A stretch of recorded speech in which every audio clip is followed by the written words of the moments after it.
That was great fun. Wow, what a hard act to follow.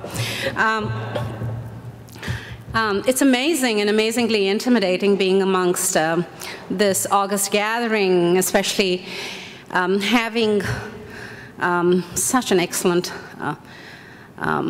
speakers forum to have to speak with. Thank you, Deb. Thank you, Coral. Thank you, the Asian.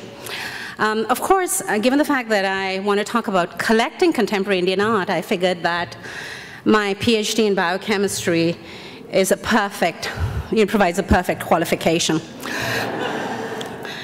Well, in spite of that, at a personal level, art has been a growing experience for me, and usually a pretty painful growing experience. The hardest part was admitting to myself that I knew nothing about it, and that I had a terrible eye. That was about a dozen years ago, and in the time since, things have improved, but just a little bit. So you're getting a partially educated, frequently wrong, and rather opinionated collector's view on what is really worth collecting. So what is worth collecting? I get asked that every once in a while. You know, as if art was part of a portfolio. I live in the South Bay among, you know, a whole bunch of, with all due respect, geeks. And they're such quant jocks, so, you know, what is really the appreciation that art holds? So when I get asked that question, I thought I'd answer it with one of my own. And that is, what is your appetite for risk? So if you're a believer in no pain, no gain, and bungee jumping off the Golden Gate Bridge is your idea of fun, maybe Himali Bhutta, Abdullah Saeed are emerging artists you must be looking at.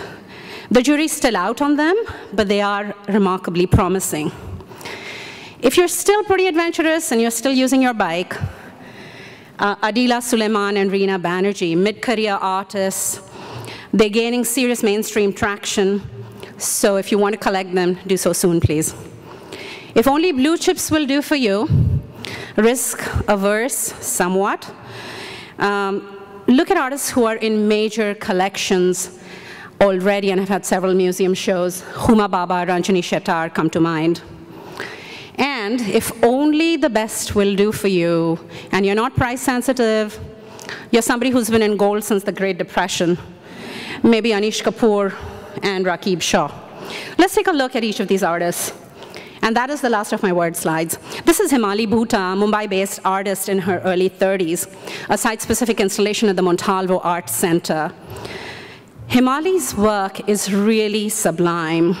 Her materials are perishable, impermanent, ephemeral. Her art is as much about the space around it as it is about the object. Here is another work of Himali's. Abdullah Saeed, Karachi-born artist, now a resident of Australia. Here he assembles a flying carpet constructed from box cutters and US dollar bills. The box cutters and the dollar bills are folded and stapled together to resemble a fleet of US drones. Yeah. Adila Suleiman, Karachi-born, also born in Karachi and lives there now. She's had relatively limited international experience, but in a short span of time has really garnered a lot of attention from both collectors as well as curators. The work on the left is composed of deceased birds, perhaps in memory of the fallen victims of violence in her native country. On right is her work that was recently at the Asia Triennale in the Manchester Cathedral. Reena Banerjee, New York-based artist of Indian descent. Reena is one of my personal favorites in this collection. Her work reflects intensity, longing, innocence, dispossession, foreignness, violence, sexuality. Recently, she had a very important solo show at the Musée Guimet in Paris. On right is a work of Reena's that is currently on display in San Francisco at the YBCA. Please do go see it. It is really quite lovely. Let's talk about some of the blue chips. Huma Bhabha, Pakistan-born artist, now based in New York, works in many media, but best known as a sculptor. These are Huma's iconic feet, a fragmented, figurative sculpture that evokes the wounded and war-torn. In a very different mood, Huma's Orientalist conveys ideas of exoticism, difference, and otherness, equally primitive and futuristic. It sits as an imposing relic from perhaps a fictional history. Ranjani Shettar. Ranjani has had more solo museum shows than any other Indian artist, contemporary Indian artist. She's been in the ICA Boston, MoMA, SF MoMA, Guggenheim. The list is long, and she's in the permanent collections of almost every one of those museums. Here she is at SF MoMA's rooftop garden in their permanent collection alongside, and she keeps excellent company. She's alongside sculptures by Louise Bourgeois, Alexander Calder, Kiki Smith. And if only the best will do, Rakib Shah, his iconic work, The Garden of Earthly Delights.